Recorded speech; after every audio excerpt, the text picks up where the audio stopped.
What would you do if the whole room decided you couldn't win before the first serve even hit the table? At Westbridge University's annual table tennis championship, David Johnson rolled into the gym quietly, his wheelchair gliding across the polished floor. Whispers spread like wildfire. He won't last 5 points. On the opposite side, Ryan Cole, campus champion, tall, confident, smirking, spun his paddle like the match was already his. But what they didn't know was that David had been waiting for this moment, and that underestimating him was the first mistake they'd regret for a very long time. At Westbridge University, the annual table tennis championship was more than a game. It was a stage where reputations were built and sometimes destroyed. David Johnson wasn't there to impress anyone. He rolled into the gym wearing his light blue sports shirt, dark blue shorts and glasses, his wheelchair gliding silently across the floor. To most of the crowd, he was just the guy in the wheelchair, an unthreatening name on the tournament bracket. On the other side of the table stood Ryan Cole, the campus champion, tall, athletic, with a reputation for crushing opponents and a habit of mocking those he considered beneath him. He had no reason to believe today would be any different. Whispers filled the stands. "This won't take long. Poor guy. Ryan's going to destroy him." They didn't know that David had heard it all before, and that he had a plan, because David's game wasn't built on brute strength.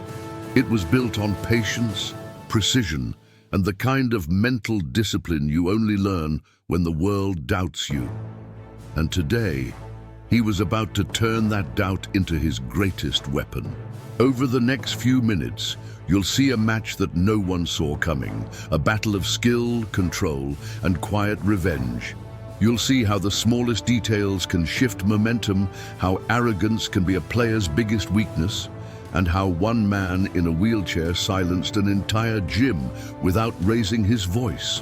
Before we dive in, I want you to tell me where you're watching from. Drop your city and country in the comments. And if you believe underdogs deserve their moment, hit that like button, subscribe to Beyond the Game, and share this story with someone who needs to hear it. You could feel it the moment you stepped inside Westbridge University's main gym. Not just the hum of fluorescent lights or the faint squeak of sneakers on the polished floor, but something heavier, the unspoken verdict from hundreds of students packed into the bleachers. They weren't here for a match. They were here for a show.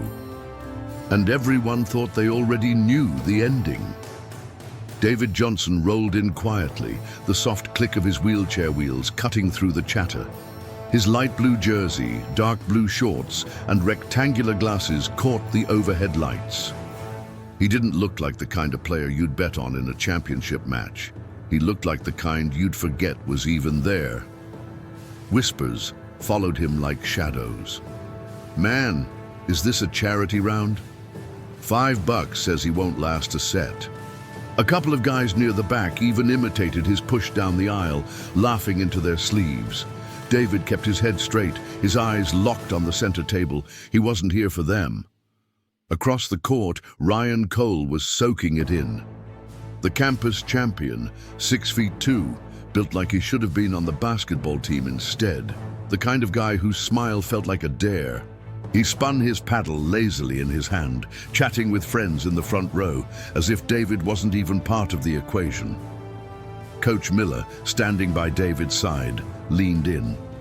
"Remember," he said quietly, "he's gonna expect you to chase. Don't make him come to you." David nodded once, small and sharp. The referee called both players to the table. As David wheeled into position, Ryan stepped up with a swagger that made the first few rows chuckle. The serve toss was still in the ref's hand when Ryan leaned forward and whispered just loud enough for David to hear, "This'll be over quick." David didn't flinch. His right hand, resting on the paddle, tightened just enough to leave a faint crease in his knuckles. The whistle blew. First serve, Ryan's, snapped over the net like a shot from a slingshot. David blocked, but Ryan was ready, slamming it back with a crack that echoed in the rafters. Point for Ryan. The crowd whooped. Second serve. Same result. The gym roared louder. Ryan smirked and shook his head like he was embarrassed for his opponent, but if anyone had been paying close attention, they might have noticed something in David's eyes. Not frustration, not panic, calculation. He wasn't rushing between serves. He wasn't changing his grip or breathing hard. He was watching, measuring. By the time Ryan took the third point in a row, he thought he had this match wrapped before it started. And that was exactly the space David wanted him in. Ryan served again, and this time David didn't just block. He placed. A soft return that hugged the edge of the table, low and mean. Ryan lunged, barely making contact, sending the ball up too high. David's paddle flashed. The hit was clean, crisp. The ball kissed the far corner and died. Point, David. The crowd made a polite murmur, the kind they give when the losing side gets one for pity. But David didn't even glance at them. He simply wheeled back into position, his eyes locked on Ryan like he was the only person in the building. And for a fraction of a second, Ryan's smirk twitched. The next rally went longer. Ryan still took it, but not without sweat. He stepped back between points, rolling his shoulders, that easy grin just a little tighter now. David adjusted his glasses. His breathing was steady. His eyes were telling a story Ryan couldn't read yet. What no one in that gym knew, not the students laughing in the bleachers, not the refs, not even Ryan, was that David had seen every move before. Not here, not against this crowd, but in matches that didn't make it to campus news. Matches where the stakes were higher, the pressure heavier, and the margin for error razor thin. The scoreboard flashed 4-1, still early, still Ryan's game, or so he thought. David leaned forward for the next serve, his paddle angled low, a ghost of a smile touching his lips. Because the next ball Ryan served wouldn't just decide the point, it would plant the first crack in the champion's armor. Ryan's serve came hard and fast, but this time David's paddle was waiting. Instead of absorbing the shot, he redirected it, sharp angle, barely clearing the net, spinning off to Ryan's left. The crowd let out a collective "oh" as Ryan scrambled, catching the ball at the last second but sending it high. David didn't waste it. He struck clean, and the ball hit the corner with a satisfying pop. Point, David. Ryan's grin stayed on, but it didn't quite reach his eyes now. Lucky shot, he muttered under his breath. David didn't answer. He didn't need to. Serve shifted to him. He rolled the ball gently in his palm before tossing it up, his movements slow and deliberate. When the ball came down, his wrist flicked like lightning, spinning it deep into Ryan's backhand. Ryan returned it, but not with the same dominance as before. David pounced, controlling the rally, forcing Ryan to move, side to side, forward, back. The taller man's footwork was powerful but sloppy under pressure, and David saw it. He fed him a shot just low enough to tempt an aggressive slam. Ryan bit. The slam came down hard and wide. Point, David. The scoreboard now read 4-3, and something subtle shifted in the gym. The laughter in the bleachers quieted. The friends who'd been filming with mocking commentary started watching in silence. Coach Miller's voice cut through. Patience, David. Make him play your game. Ryan tried to shake it off, bouncing on his heels, spinning the paddle like before. But his rhythm was off now. He launched his next serve with extra force, hoping to intimidate. David absorbed it, sent it back soft, just over the net. The rally that followed wasn't about power. It was about control. David kept the ball low, placing it at impossible angles, forcing Ryan to lunge and recover again and again. Each time Ryan thought he had a winning shot, David was there, waiting, sending it back with surgical precision. The rally ended with a drop shot so short, Ryan didn't even make it halfway across the table before the ball hit twice. The crowd reacted differently this time, louder but not with mockery. There were cheers mixed in. Respect was creeping in through the cracks. Ryan's jaw tightened. He glanced at his friends in the front row, who were no longer grinning, and back at David, who still sat composed, adjusting his glasses between points like he had all day to do this. The scoreboard read 4-4. The match was tied. Ryan's next serve came with even more heat, but his precision faltered. David didn't just return it, he placed it so wide, Ryan had to stumble into the barrier to reach it. His rushed return floated high and slow. David's paddle came up, steady and sure. He smashed the ball down with a crack that echoed through the gym. Point. David. And for the first time, David had the lead. A murmur rolled through the crowd. They could feel it now. The momentum shift. The guy in the wheelchair wasn't just getting a few lucky points. He was playing chess while Ryan was still trying to win a fistfight. Ryan's shoulders rose and fell faster between points. His smirk was gone. David, on the other hand, looked exactly the same as he had at the first serve. Calm, focused, almost bored. But behind his glasses, his eyes were sharp, locking in on every twitch of Ryan's hands, every adjustment in his stance. Ryan served again, and David countered with a rally so clean, the ref had to check the score twice. 3 points later, it was 7-4. The crowd erupted, and for the first time all day, they were chanting David's name. Ryan slammed his paddle down on the table, earning a warning from the ref. He forced a grin toward the stands, but it came out more like a grimace. David sat back, resting the paddle against his leg, the ghost of a smile finally breaking across his face. Because the more Ryan tried to force the game back into his hands, the faster it was slipping through his fingers. Ryan's bounce before the serve was different now. Shorter, sharper, almost impatient. He tossed the ball up and drove it forward, aiming straight at David's weak side, or what he thought was David's weak side. David's paddle moved like it had been waiting there all along. The return shot curved just enough to clip the edge of the table. The crowd gasped. A perfect edge ball. Ryan froze for half a beat, then forced a laugh and shook his head. But his eyes betrayed him. That little flicker of doubt was back. David didn't speak, didn't even look at him.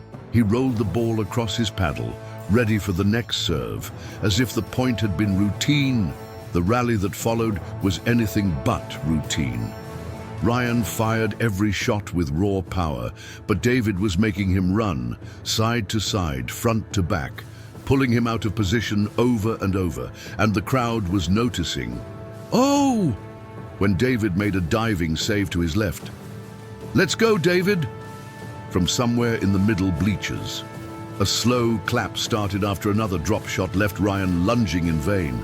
It wasn't loud yet, but Ryan heard it. The sound chipped at his confidence like water wearing down stone. By now, the scoreboard read 9-5. David. Between points, Ryan glanced over to the group of friends who had been laughing earlier. Now they were just watching, some even leaning forward, eyes locked on the table. That burned more than the points he was losing. Ryan served low and fast, and David took it on the rise, snapping it cross-court so sharply it made Ryan flinch. Another point. 10-5. The energy in the gym shifted. Students who had come to see a quick blowout were now standing, phones out, recording every rally. David's strategy was clear to those who knew the game. He wasn't chasing big, flashy winners.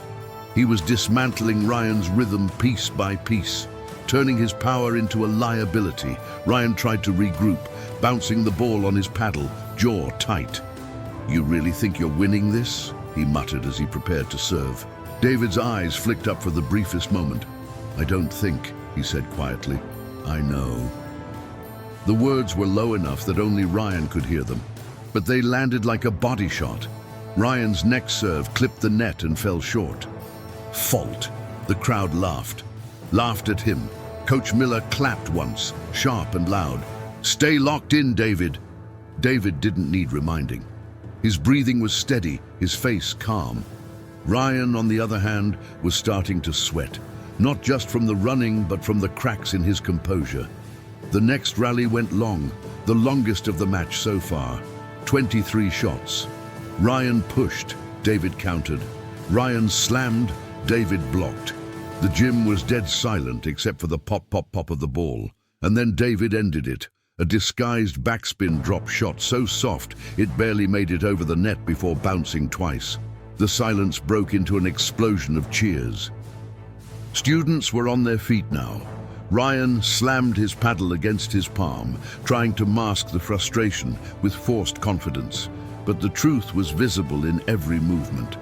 This wasn't his game anymore. The scoreboard flashed 12-6. David was pulling away. David glanced at the crowd for the first time, not to soak it in, not to gloat, but to acknowledge something. They were watching now, really watching, and he was about to give them a reason they'd never forget his name, because the next few points wouldn't just widen the gap. They would humiliate Ryan in a way the whole campus would be talking about by nightfall. By now, the scoreboard wasn't just showing points, it was telling a story. 12-6, David. Ryan's jaw was tight, his shoulders tense.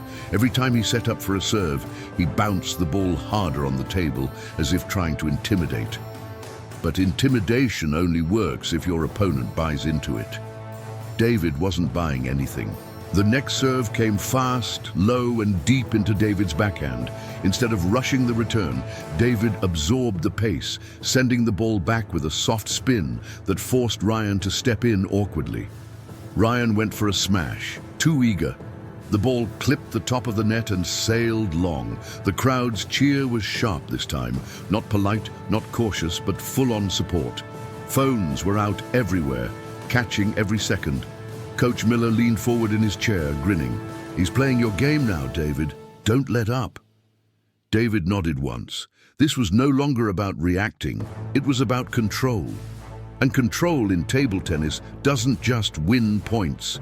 It gets into your opponent's head. The next rally was a masterclass in patience. David placed the ball exactly where Ryan hated it, right on the crossover point between his forehand and backhand, forcing him to make split-second decisions. 2 awkward steps, 1 half-committed swing, and Ryan's return hit the net. 13-6. Ryan wiped his forehead with the back of his wrist, muttering to himself. The confident champion who'd walked in an hour ago was cracking under the pressure. David served now. He tossed the ball higher than usual. A small change, but enough to throw off Ryan's read. The serve dipped in with heavy side spin, pulling Ryan wide to his forehand. By the time Ryan lunged and returned, the ball sat up perfectly for David's counter smash. The crack of paddle on ball echoed. Point, David. 14-6. And that's when David did something Ryan didn't expect. He slowed everything down. Between points, he adjusted his glasses, took a sip of water, wiped his paddle. Not in a stalling way, but in a way that told Ryan, "I'm not in a hurry. You are." Ryan's breathing was heavier now. He tried to speed things up, bouncing the ball quickly and firing serves before David was even fully set. But in his rush, his precision faded. Balls clipped the net, went long, or sat up too high for David to punish. Every mistake fed the crowd's energy. "Let's go, David. You got him, man." By the time the score hit 17-7, the shift was complete. Ryan wasn't playing the match anymore. He was playing his frustration. And frustration has a terrible win record. David knew it. He started feeding him just enough hope, letting him win a rally here or there with a clean smash, only to strip it away with 2 or 3 points of pure precision afterward. It was psychological warfare, and Ryan was losing on every front. During a timeout, Ryan slammed his water bottle on the floor, drawing a few boos from the crowd. The ref warned him, but Ryan barely acknowledged it. His eyes were fixed on David, and in those eyes was something David had been waiting for since the first serve.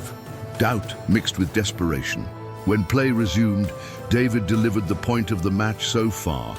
A rally that seemed to stretch forever, each shot tighter, faster, more aggressive, until David faked a backhand drive and instead dropped the ball short.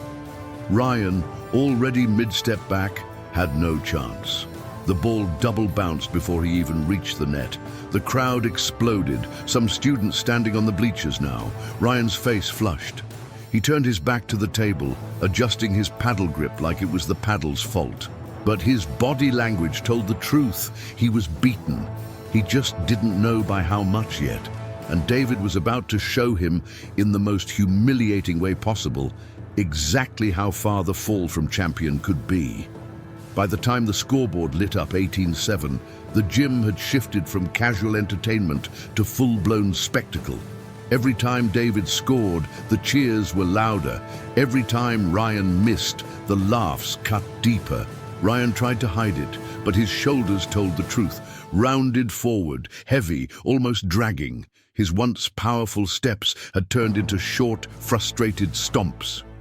David wheeled into position for the next serve, his expression unreadable behind his glasses. He'd stopped reacting to the crowd completely, almost as if he couldn't hear them. But inside, he could feel it. The tide had fully turned. Ryan served hard to the forehand. David's return was short, low, and spinning. Ryan lunged, but his paddle angle was off. The ball smacked into the net and fell limp, 19-7. The crowd erupted again, students now chanting in rhythm, "David, David, David." Ryan turned toward the bleachers, glaring, and shouted, "Shut up!" The ref gave him another warning. David didn't look up, but he knew that shout wasn't for the crowd. It was a scream into the void, the sound of someone realizing they no longer had control. Next point, David served with a quick flick, sending the ball skidding wide to Ryan's backhand. Ryan tried to loop it back, but David was already waiting, countering with a smash so fast the ball seemed to vanish. 20-7, match point. The gym was a storm now. Phones were held high, people standing in the aisles to get a better view. Ryan took a deep breath, bouncing the ball on his paddle. His hand trembled slightly. He served, too safe this time, and David pounced. The rally was short but surgical. 3 quick exchanges, each one forcing Ryan farther off balance. And then it happened. David sent a deceptive backhand to the far corner, and Ryan, in a desperate dive, barely reached it. His return floated high, straight into David's strike zone. David raised his paddle slowly, deliberately, and sent the ball screaming down the line. It clipped the very edge of the table before flying out of reach. The whistle blew. Game over. The gym erupted into chaos. Cheers, whistles, stomping. Ryan froze for a moment, then slammed his paddle on the table so hard the sound cracked through the noise. The ref stepped in, placing a hand between him and David. David simply placed his paddle on the table, adjusted his glasses, and extended a hand. Ryan looked at it, then turned away, stalking toward the locker room without a word. The boos followed him out. Coach Miller rolled up beside David, grinning ear to ear. "You didn't just beat him," he said, "you dismantled him." David's expression softened into the smallest smile. That was the idea. But even as the crowd swarmed him for photos and handshakes, David knew the match wasn't the end of this story. Not by a long shot. Because while Ryan had just lost the championship, David was about to win something far more valuable, and it would leave his rival's ego shattered for good. The match was over, but the noise hadn't stopped. Westbridge University's main gym still pulsed with energy as students crowded around David, snapping photos, recording short clips, shouting his name like he'd just hit a game winner at the buzzer. Ryan's exit down the tunnel had been fast, almost frantic. But no one missed it. Every camera caught him walking away without shaking David's hand. By the time the gym started to clear, the clip was already online with captions like, "Campus champ storms off after loss to wheelchair athlete." No sportsmanship from Ryan Cole.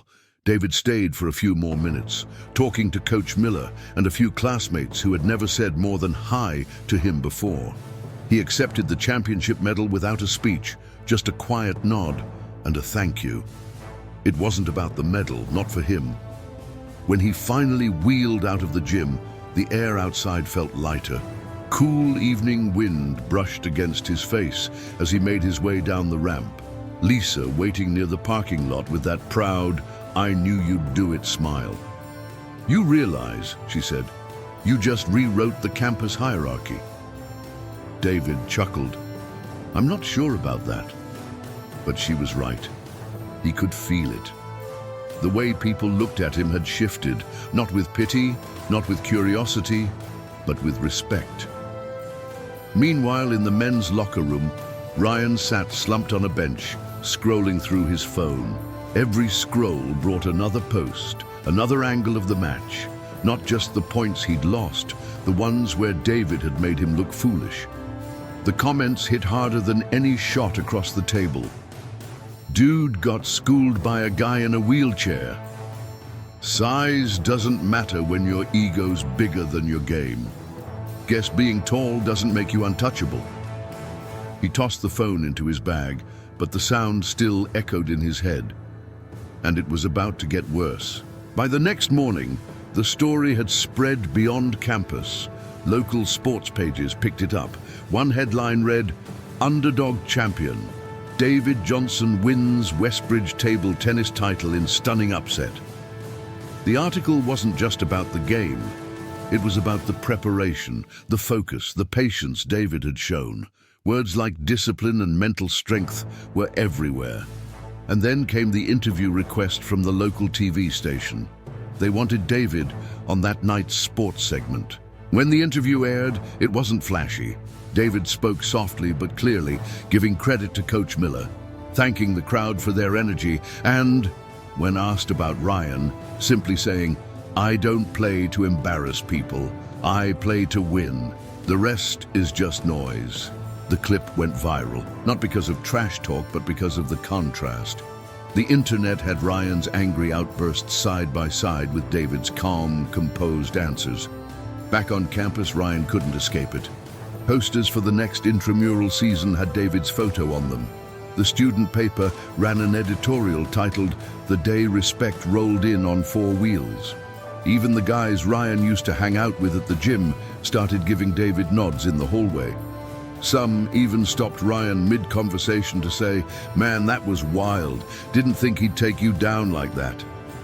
Every time, it was like another crack in what was left of his pride. David, on the other hand, didn't gloat. He trained like always, showing up early at the rec center, running drills with Coach Miller, playing anyone who wanted a game. But now, the tables were full of challengers, people who wanted to say they'd faced the guy who beat Ryan Cole. It was never about proving Ryan wrong, it was about proving himself right, but fate has a way of circling back. And within a few weeks, a new tournament was announced, one that would pit the best players from several universities against each other. Both David and Ryan were invited.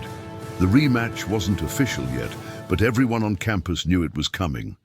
And when that day came, David planned to make sure there would be no fluke narrative, no excuses, just the undeniable truth of who owned the game. The email arrived on a rainy Thursday morning. Westbridge University has been selected to host the State Intercollegiate Table Tennis Invitational. David read it twice, the words sinking in like slow drops of water into concrete. This wasn't just another campus event. This was the biggest stage of the year, a tournament that would pull in the best players from universities all across the state. And there, in the list of confirmed participants, sat a name he knew would be there. Ryan Cole, Westbridge University. David leaned back in his chair. This wasn't a surprise. Ever since the championship match, whispers about a rematch had been floating through the gym, the cafeteria, even the hallways between classes. Everyone wanted to see if Ryan could get his title back. Coach Miller called later that day. "You know what this means, right?" David's tone was calm. "Yeah, it means I need to train like I've never trained before." Training started immediately. The rec center became David's second home. Hours of footwork drills for speed and precision. Serve and return circuits designed to sharpen reflexes until every reaction was muscle memory. And always, the mental conditioning, meditation sessions before and after practice, visualization exercises where David replayed the last match point over and over, locking in the calm that had won him the game. Lisa stopped by one evening, leaning against the wall with a grin. "You're turning this into an art form," David smirked. "It's not art, it's survival." But deep down, it was more than survival. It was about sending a message, not just to Ryan, but to everyone who had ever written him off before the first serve. Ryan's preparation, however, had a different tone. Inside the athletic facility's private training room, he worked alone most days, pounding balls into the practice robot with raw power. There was no patience in his game now. Every shot was a hammer, every serve a statement of aggression. His friends noticed the change. "Man, you're going to burn yourself out," one said. Ryan just shook his head. "I'm not letting him embarrass me again. This time I end it fast. But speed without control is like fire without a plan. It burns everything, including yourself." And while Ryan's focus was on ending rallies quickly, David's was on being unshakable for as long as it took. The campus buzz grew louder as the tournament approached. Flyers plastered on bulletin boards showed both players side by side. Ryan's intense glare next to David's calm, steady profile. The tagline read, "One table, one title, one last word." Students debated in the cafeteria. "I think Ryan's going to crush him this time." "No way. David's too smart." Some came up to David between classes, shaking his hand, wishing him luck. Others just gave him a silent nod. The kind of respect you don't need to announce. 2 days before the event, David sat alone in the quiet gym. The lights were dim, the tables stacked along the wall. He placed his paddle on the surface, closed his eyes, and breathed in the familiar scent of varnished wood and old rubber. He wasn't thinking about the crowd, or the cameras, or even the score. He was thinking about that first serve. The moment the ball leaves his fingers, the sound of it hitting the paddle, the way it spins across the table. Coach Miller's voice broke the silence. "You ready?" David opened his eyes. More than ready. Across campus, Ryan stared at his reflection in the locker room mirror. His jaw was tight, his eyes sharp, but the image staring back wasn't the same man who had walked into the championship confident he couldn't lose. This was a man carrying the weight of having lost. And he knew tomorrow wasn't just about winning a trophy, it was about reclaiming his identity. Because when the doors to the gym opened on tournament day, only one of them would leave, with the crowd chanting their name. And David was ready to make sure history repeated itself. The morning of the State Intercollegiate Table Tennis Invitational felt different. Even before the first match, the Westbridge University gym was unrecognizable. Banners from visiting schools lined the walls, cameras from local sports networks dotted the sidelines, and the hum of hundreds of conversations filled the air. David rolled in through the side entrance, dressed in his signature light blue shirt and dark blue shorts, glasses reflecting the overhead lights. The moment he appeared, a ripple went through the crowd. Whispers, nudges, a few students pointing him out to friends from other schools. Lisa was already courtside, waving him over. "It's packed," she said, eyes wide. "They even sold standing room tickets." But David wasn't scanning the bleachers. His eyes went straight to the far corner of the gym, Ryan Cole. Standing tall in his navy and white warm-up jacket, Ryan was surrounded by teammates and friends, laughing at something one of them said.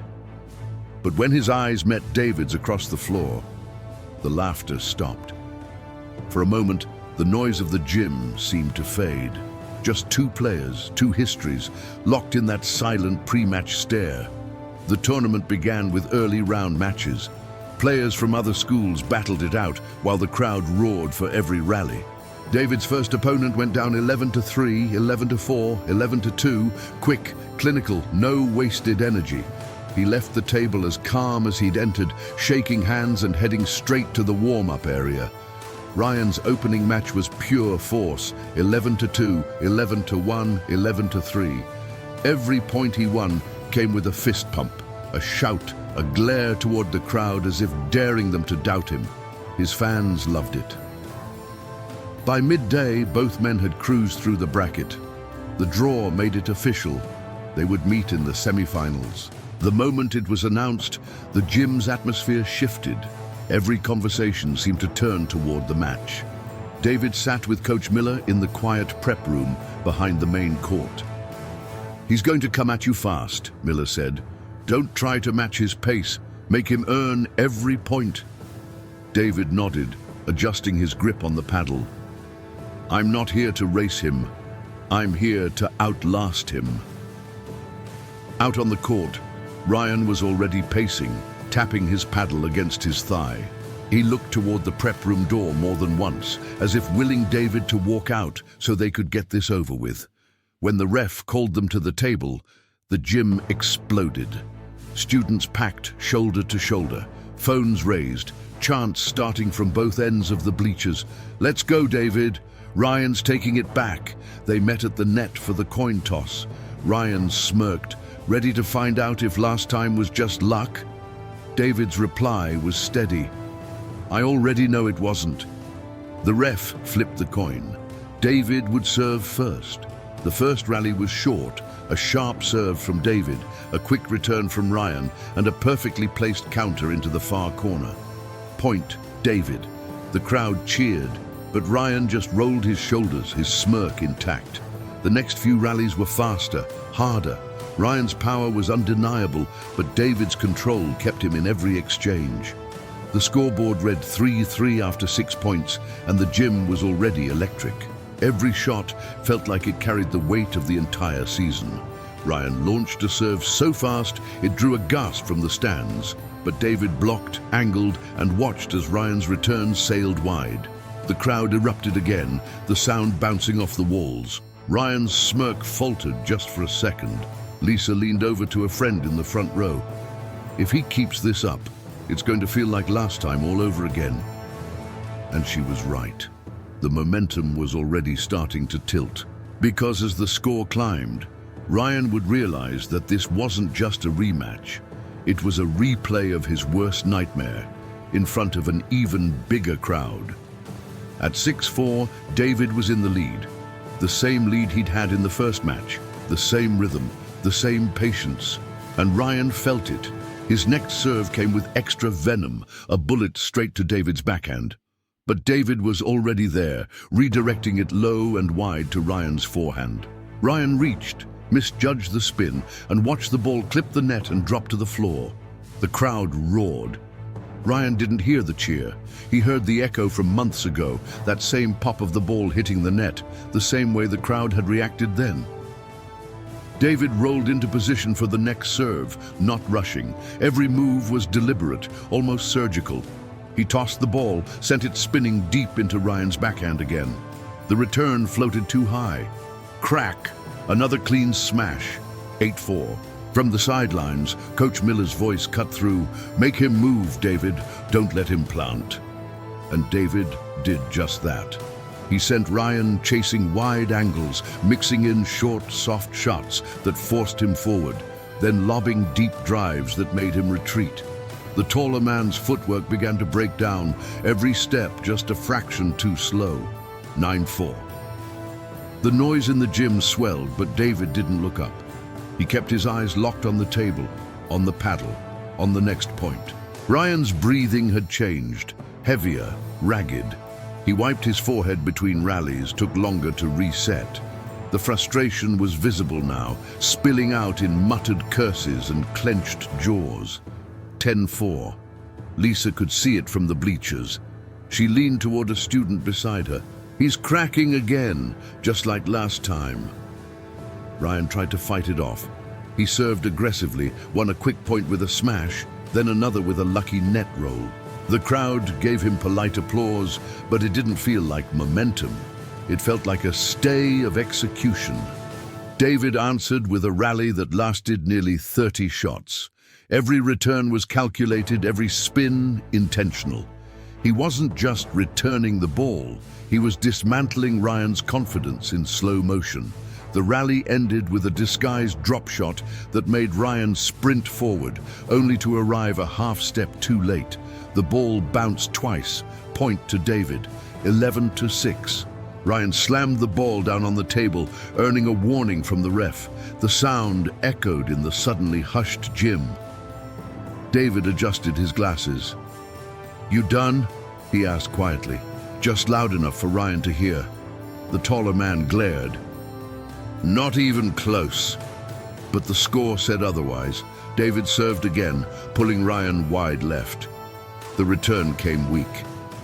David pivoted, smashed, and sealed another point. 12-6. The chant started in the far corner. "David! David! David!" It spread like wildfire. Ryan's eyes darted to the crowd, jaw tightening. That was his breaking point last time, and here it was again, in front of an even bigger audience. The next few rallies blurred together for Ryan. David's paddle angles, the constant pressure, the crowd feeding off every mistake. For David, every shot was crystal clear, every sound and movement sharp in his mind. 14-7. Ryan's shots grew desperate, aiming for outright winners instead of constructing points. But desperation rarely wins in table tennis, and David punished every overreach with precision. 15-7. The tension in the gym was electric now. Everyone could see it. The collapse was happening in real time, and David wasn't going to waste the opportunity. He locked eyes with Ryan before the next serve. No smile, no taunt, just steady, unshakable focus. The serve came, the rally unfolded, and with every exchange, Ryan's swings grew wilder. The final ball sailed long. 16-7. Because, with just a handful of points left, David was about to close the door on Ryan's redemption arc and slam it so hard that it would echo through the entire state.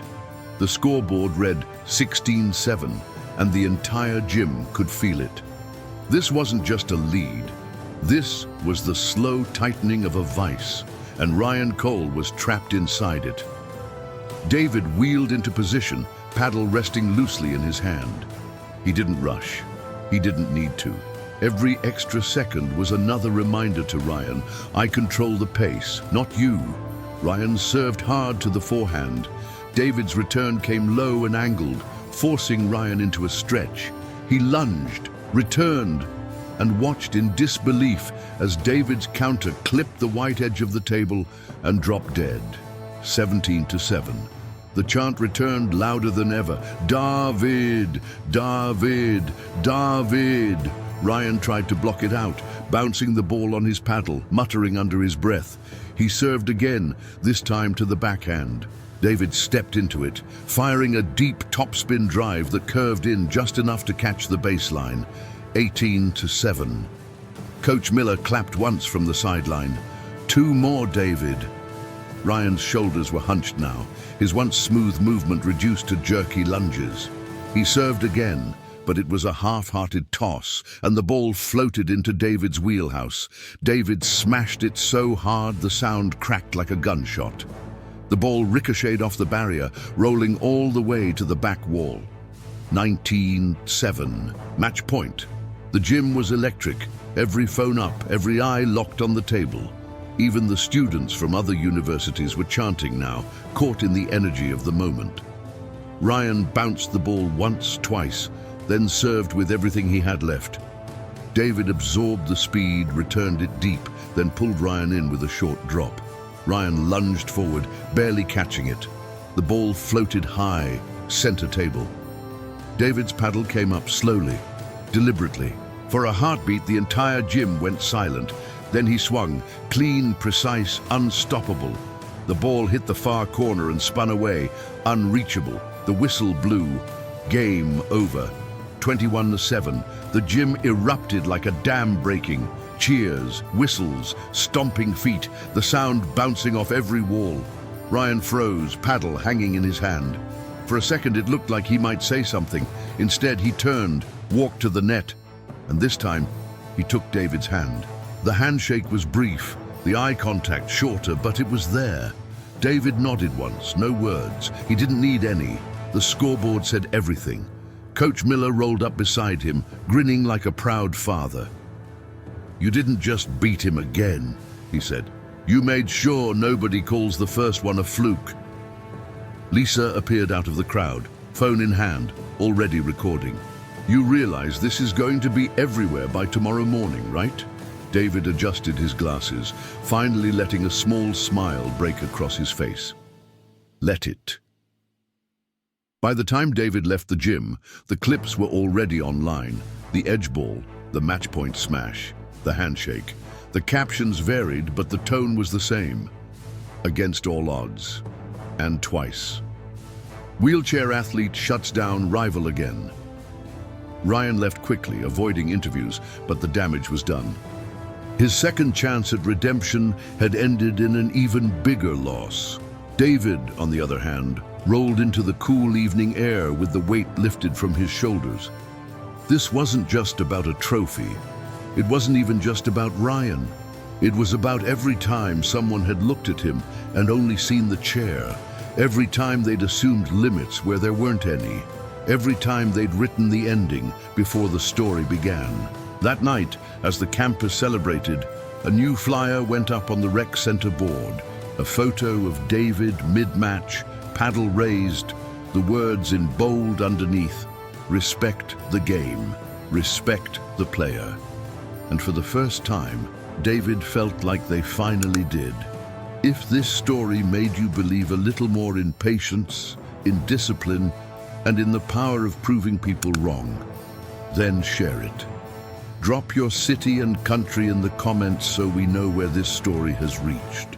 And if you want to see the next time someone underestimates the wrong opponent, make sure you're subscribed, because here at Beyond the Game, we're just getting started.